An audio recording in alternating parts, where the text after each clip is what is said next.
Hi friends, welcome to our YouTube channel SBM Coaching Center. Friends, ଆପଣମାନଙ୍କର ଦଶମ ଶ୍ରେଣୀର ପରୀକ୍ଷା ପାଖେଇ ଆସିଲାଣି। ସେଥିପାଇଁ ଆପଣମାନଙ୍କର ଡେଲି ନ୍ୟୁଜ୍ ପେପରରେ ଆସୁଥିବା ପ୍ରାକ୍ଟିସ୍ ସେଟ୍ ଗୁଡ଼ିକୁ ମୁଁ ନେଇ ଆସୁଛି। ଯଦି ଏଗୁଡ଼ିକ ଆପଣମାନେ ପ୍ରାକ୍ଟିସ୍ କରିବେ ନିହାତି ଆପଣମାନଙ୍କର ପରୀକ୍ଷାରେ ଭଲ ନମ୍ବର ରହିବ। ସେଥିପାଇଁ ତୁମମାନଙ୍କୁ ମୁଁ କହି ରଖୁଛି ଏଗୁଡ଼ିକ ପ୍ରତିଦିନ ମୁଁ ନେଇ ଆସୁଛି। ସେଥିପାଇଁ ଏହି ପ୍ରଶ୍ନ ଗୁଡ଼ିକ ଡେଲି ପ୍ରାକ୍ଟିସ୍ କରନ୍ତୁ। ଯାହାଫଳରେ କି ଆପଣମାନେ ନିଜେ ମାର୍କ ମଧ୍ୟ ନିଜେ ଚେକ୍ କରିପାରିବେ। କେମିତି ଚେକ୍ କରିବେ ମୁଁ ତାହା ପୂର୍ବ ଭିଡ଼ିଓ ମାଧ୍ୟମରେ ମୁଁ କହିସାରିଛି। ପୁଣି ଥରେ ଆପଣମାନଙ୍କୁ କହି ରଖୁଛି, ଏଇଠି ଦେଖନ୍ତୁ 1 ମାର୍କ ମାନେ ଗୋଟେ ଘଣ୍ଟା କହିଛି 1 ଆୱାର ଏବଂ 50ଟା MCQ ଏଠି ଆଲୋଚନା କରିବା। ଏହି 50ଟା MCQକୁ ଆମେ ତ ଗୋଟିଏ ଘଣ୍ଟା ନେବାନି, ବହୁତ 10 ମିନିଟ୍ 15 ମିନିଟ୍ ଭିତରେ ଭିଡ଼ିଓଟାକୁ ଶେଷ କରିବା। ଭିଡ଼ିଓଟିକୁ ଆଉ ଗୋଟେ କଥା କହୁଛି, ଯଦି ଆପଣମାନେ ପ୍ରଥମ କରି ଚ୍ୟାନେଲକୁ ଦେଖୁଛନ୍ତି ଚ୍ୟାନେଲକୁ ସବସ୍କ୍ରାଇବ୍ କରି ପାଖରେ ଥିବା ବେଲ୍ ଆଇକନ୍ ଦବାଇ ଅଲ୍ ନୋଟିଫିକେସନ୍ କ୍ଲିକ୍ କରିଦିଅନ୍ତୁ ଏବଂ ଏଗୁଡ଼ିକୁ ମଧ୍ୟ ପ୍ରାକ୍ଟିସ୍ କରନ୍ତୁ। ତ ଚାଲନ୍ତୁ ଡେରି ନକରି ଭିଡ଼ିଓକୁ ଷ୍ଟାର୍ଟ କରିବା। ଏକ ହେଲା ଇଣ୍ଡୋନେସିଆ ଓ ଭିଏତନାମରେ ସ୍ଥାନାନ୍ତରିତ କୃଷିକୁ କ'ଣ କୁହାଯାଏ? ଦେଖନ୍ତୁ, ଯଦି ଏଗୁଡ଼ିକ ଉତ୍ତର ସଠିକ୍ ଜାଣିଛନ୍ତି ତାହେଲେ ଖାତାରେ ଲେଖି ରଖନ୍ତୁ ଏବଂ ଯଦି ନ ଜାଣିଛନ୍ତି ତାହେଲେ ଆପଣମାନେ କେମିତି ମାର୍କ ଚେକ୍ କରିବେ ସର୍ବଶେଷରେ 50ଟା MCQ ଆଲୋଚନା କଲା ପରେ ଏବଂ ଯେତିକି ଆପଣମାନେ ଠିକ୍ ଥିବ ତାହା ଆପଣମାନେ ମାର୍କ ଏବଂ ଯାହା ଭୁଲ ଥିବ ତାହାକୁ କାଟିଦେବେ। ତ ଇଣ୍ଡୋନେସିଆ ଓ ଭିଏତନାମରେ ସ୍ଥାନାନ୍ତରିତ କୃଷିକୁ କ'ଣ କୁହାଯାଏ? ସ୍ଥାନାନ୍ତରିତ କୃଷିକୁ ରେ ବୋଲି କୁହାଯାଏ। ଭାରତ ସରକାର ଶ୍ୱେତ ବିପ୍ଳବ କ'ଣ ଉତ୍ପାଦନ ବୃଦ୍ଧି ପାଇଁ ଅଗ୍ରାଧିକାର ଦେଇଛନ୍ତି? ଦୁଗ୍ଧ ଉତ୍ପାଦନ। ଶ୍ୱେତ ବିପ୍ଳବ ଦୁଗ୍ଧ ଉତ୍ପାଦନ ପାଇଁ ଅଗ୍ରାଧିକାର ଦେଇଛନ୍ତି। ତାପରେ କହିଲା 3 ନମ୍ବର, ଟସର ପୋକ ଚାଷକୁ କ'ଣ କୁହାଯାଏ? ଟସର ପୋକ ଚାଷକୁ ସେରିକଲଚର ବୋଲି କୁହାଯାଏ। ଆମ ଦେଶରେ କେତୋଟି ସ୍ଥାନରେ ସଫ୍ଟୱେର ଟେକ୍ନୋଲୋଜି ପାର୍କ ପ୍ରତିଷ୍ଠା କରାଯାଇଛି? କେତୋଟି? ନା 36ଟି। ଜଳ ସ୍ଥଳ ଆକାଶକୁ ନେଇ ଭାରତରେ କେତେ ପ୍ରକାର ପରିବହନ ବ୍ୟବସ୍ଥା କରାଯାଇଛି? 5 ପ୍ରକାର ପରିବହନ ବ୍ୟବସ୍ଥା କରାଯାଇଛି। ସ୍ୱର୍ଣ୍ଣ ତତୁ କାହାକୁ? ନା ଝୋଟକୁ ଦିଆଯାଇଛି। ଦକ୍ଷିଣ ପୂର୍ବ ରେଳପଥର ମୁଖ୍ୟ କାର୍ଯ୍ୟାଳୟ। ଦକ୍ଷିଣ ପୂର୍ବ ରେଳପଥର ମୁଖ୍ୟ କାର୍ଯ୍ୟାଳୟ ରହିଛି କୋଲକାତା। ମନେ ରଖନ୍ତୁ। କେଉଁ ଭାଷାରେ ସବୁଠାରୁ ଅଧିକ ସଂଖ୍ୟାରେ ସମ୍ବାଦପତ୍ର ପ୍ରକାଶ କରାଯାଏ? ହିନ୍ଦୀ ଭାଷାରେ ସବୁଠାରୁ ଅଧିକ ସଂଖ୍ୟାରେ ସମ୍ବାଦପତ୍ର ପ୍ରକାଶ କରାଯାଏ। ସବୁଠାରୁ ବଡ଼ କୁଆପଥରର ବ୍ୟାସ କେତେ ସେମ ହେଇଥିବା ରେକର୍ଡ କରାଯାଇଛି? ସବୁଠାରୁ ବଡ଼ କୁଆପଥର ବ୍ୟାସ 20 ସେମ। 10 ନମ୍ବର କହିଛି, ସଡ଼କ ପରିବହନ କ୍ଷେତ୍ରରେ ଭାରତ କେଉଁ ସ୍ଥାନ ଲାଭ କରିଛି? ଦ୍ୱିତୀୟ ସ୍ଥାନ ଲାଭ କରିଛି। କେଉଁ ଶିଳ୍ପରେ ମଜୁରୀଭୋଗୀ ଶ୍ରମିକ ନଥାନ୍ତି? ମଜୁରୀଭୋଗୀ ଶ୍ରମିକ କେଉଁ ଶିଳ୍ପରେ? କୁଟୀର ଶିଳ୍ପରେ ମଜୁରୀଭୋଗୀ ଶ୍ରମିକ ନଥାନ୍ତି। ସମସ୍ତ ପ୍ରକାର ବନ୍ୟାକୁ କେତୋଟି ମୁଖ୍ୟ ଶ୍ରେଣୀଭୁକ୍ତ କରାଯାଇଛି? ସମସ୍ତ ପ୍ରକାର ବନ୍ୟାକୁ 5ଟି ମୁଖ୍ୟ ଶ୍ରେଣୀଭୁକ୍ତ କରାଯାଇଛି। କୌଣସି ଉଦ୍ୟୋଗର ସଫଳତା କାହା ଉପରେ ସମ୍ପୂର୍ଣ୍ଣ ନିର୍ଭରଶୀଳ?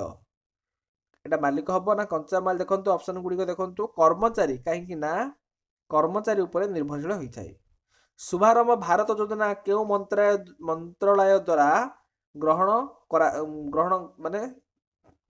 ଦ୍ୱାରା କାର୍ଯ୍ୟକାରୀ କରାଯାଇଛି? ଶୁଭାରମ୍ଭ ଭାରତ ଯୋଜନା କେଉଁ ମନ୍ତ୍ରାଳୟ ଦ୍ୱାରା କାର୍ଯ୍ୟକାରୀ ହୋଇଛି? ଅପସନ ଗୁଡ଼ିକ ଦେଖନ୍ତୁ। ଅପସନ ଗୁଡ଼ିକ ମଧ୍ୟରୁ ବାଣିଜ୍ୟ ଓ ଶିଳ୍ପ ଦ୍ୱାରା। ବ୍ରଡଗେଜ ରେଳ ଧାରଣାରେ ଦୁଇଟି ଧାରଣା ମଧ୍ୟରେ ବ୍ୟବଧାନ କେତେ ମିଟର? 1.676। ଏକ ସାଧାରଣ ଲକ୍ଷ୍ୟ ହାସଲ ପାଇଁ ଦାନ କରାଯାଉଥିବା ପୁଞ୍ଜିକୁ କ'ଣ କୁହାଯାଏ? ସମଷ୍ଟିଗତ ପୁଞ୍ଜି ବୋଲି କୁହାଯାଏ। ସମଷ୍ଟିଗତ ପୁଞ୍ଜି। ଦେଶର କେଉଁ ଦର ସୂଚକ ବୃଦ୍ଧି ଶୁଭ ଲକ୍ଷଣ ନୁହେଁ? ଦେଶର କେଉଁ ଦର ସୂଚକ ବୃଦ୍ଧି ଶୁଭ ଲକ୍ଷଣ ନାହିଁ? ତ କୋଉଟା ହବ? ଶୁଭ ଲକ୍ଷଣ ନାହିଁ। ପାଇକାରୀ ଦର ସୂଚକ ବୃଦ୍ଧି ଶୁଭ ଲକ୍ଷଣ ନାହିଁ। ଖାଉଟି ମାନଙ୍କର ସୁରକ୍ଷା ପାଇଁ ପ୍ରଥମେ କେଉଁ ଦେଶରେ ଖାଉଟି ଆନ୍ଦୋଳନ ଦେଖାଯାଇଥିଲା? ଘ ନମ୍ବର ଇଂଲଣ୍ଡ। 1947 ମସିହାରେ ଭାରତରେ କେତେ ଶତକଡ଼ା ଲୋକ ଦାରିଦ୍ର୍ୟ ଥିଲେ? 70% ଲୋକ। 70%। ପ୍ଲାସର ନିକ୍ଷେପ ଦ୍ୱାରା କେଉଁ ଖଣିଜ ପଦାର୍ଥ ମିଳିଥାଏ? ପ୍ଲାସର ନିକ୍ଷେପ ଦ୍ୱାରା ପ୍ଲାଟିନମ। କାଜିରଙ୍ଗା ଜାତୀୟ ଉଦ୍ୟାନ କେଉଁ ରାଜ୍ୟ ରହିଛି? କାଜିରଙ୍ଗା ଜାତୀୟ ଉଦ୍ୟାନ ଆସାମରେ ରହିଛି। तापर बंधुगण देखंतु एमिति गोटे भारत मानचित्र देइथिबो एही मानचित्र रेखांकित सब चिन्ह गुड़िक देइछि 1 2 3 4 ए सब को चारिटा प्रश्न दियाइछि चारिटा नंबर मध्ये दियाइछि चारिटा नंबर प्रश्न देइछि देखंतु एक जगह लुहा खनिज पत्थर बा लुहा पत्थर खनि ए सब प्रश्न देइछि आपण माने मो याकू टेलीग्राम माध्यम रे दे दउछि वर्तमान एटा को आपण माने डाउनलोड कर देबे एक चिन्हित स्थान रे थिबा लुहा पत्थर खनिर नाम कोन देखंतु लुहा पत्थर खनि जो एक अछि देखंतु कोड अछि एक एठी एई खनिर नाम कोन ऑप्शन गुडी को देखंतु कहिछि रत्नगिरी बेल्लारी दुर्ग चंद्रपुर यह राइट आंसर कोड हबो दुर्ग हबो दुई चिन्हित स्थान रे थिबा केउ तैल विशोधनागार अछि तैल विशोधनागार जो अछि एठी केउ तैल विशोधनागार अछि बोली एठी कोआ जायछि कौन कौन चेन्नई विशाखापट्टना हलदिया पानागुंडी देखंतु राइट आंसर हम विशाखापट्टना तीन चिन्हित स्थान रे थिबा विमान बंदर नाम कौन विमान बंदर नाम एठिकार विमान बंदर नाम होछि कोडा ऑप्शन गुडी देखिबा मंगलोर बांगालोर चेन्नई हैदराबाद राइट आंसर हम कोडा बांगालोर तार 25 नंबर देखिबा चारि चिन्हित अब्रखंड नाम कौन चारि चिन्हित अब्रखंड नाम होछि जैसलमेर होछि राइट आंसर काहाकू भारतर बिस्मार्क बोली कहा जाए सरदार वल्लभ भाई पटेल को द्वितीय पंचवार्षिक योजना रूपरेख किए ना पीसी महालनोबिस कौन करथिले रूपरेख प्रस्तुत करथिले 1969 मसीह 14टा बैंक को जातीयकरण कराइथिला भारतर प्रथम कृत्रिम उपग्रह नाम कौन आर्यभट्ट भारत तार प्रथम परमाणु बोमा विस्फोरण परीक्षण केउठारे करथिला पोखरान राजस्थान रो पोखरान रे केउठारे एक केंद्रीय विश्वविद्यालय प्रतिष्ठा कराइछि केंद्रीय विश्वविद्यालय कोरापुट ठारे ओडिशा रे असहयोग आंदोलन अग्रगति समय रे किए बालेश्वर एक घर न्यायालय प्रतिष्ठा करथिले गौरव मोहन दास किए साइमन कमिशन विरोधी शोभायात्रा समय रे नेतृत्व नेउथुबा बेले पुलिस लाठी प्रहार जोगु तांको छाती रे गभीर आघात होइतिला एवं परवर्ती अवस्था रे से कोन होइतिले आहत होइतिले कोन हबो लाल लजपत राय हबो विद्रोही पत्रिका केउ स्थान रो प्रकाश पाउथुला विद्रोही पत्रिका बालेश्वर जिल्ला प्रकाश पाउथुला तापर देखिबा उत्कल सभार प्रतिष्ठाता मधुसूदन दास तापर देखिबा चिरस्थायी बंदोबस्त किए आरंभ करथिले लॉर्ड कॉर्नवालिस केउठारे मिग विमान बंदर बा मिग विमान इंजिन तैयारी कारखाना अवस्थित दामनजडी सुनाबेड़ा केसिंगा एवं टिटलागढ़ कोडा हबो सुनाबेड़ा जवाहरलाल नेहरू केउ नदी कूले रे तिरंगा पताका उत्तोलन करथिले आपण समस्त जानचंती कोन राबी नदी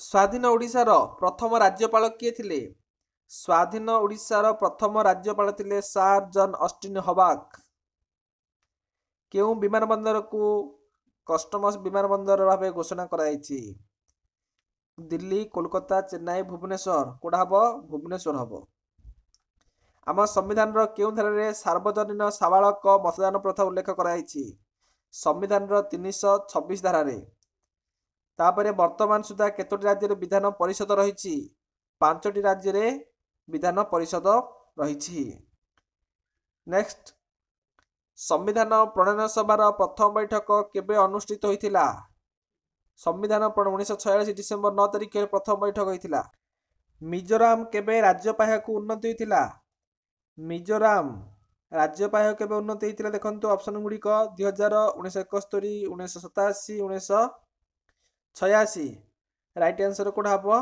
1986 मसिया राष्ट्रपति लोकसभा रो केते जण सदस्य को नै मनोनीत करि पान 2 जण आंग्ल भारतीय अण भारतीय नै तापर कहिछि विधानसभा रो केउ धारा रे बा संविधान संविधान रो केउ धारा रे विधानसभा पई अनुसूचित जाति और जनजाति मानक पई आसन संरक्षण व्यवस्था रहिछि ऑप्शन गुडी देखंतु 330 332 315 344 राइट आंसर कोड हबो 330 रे गाड़ी चालन समय गाड़ी चालक पाखरे कौन रहिबा निहाती आवश्यक?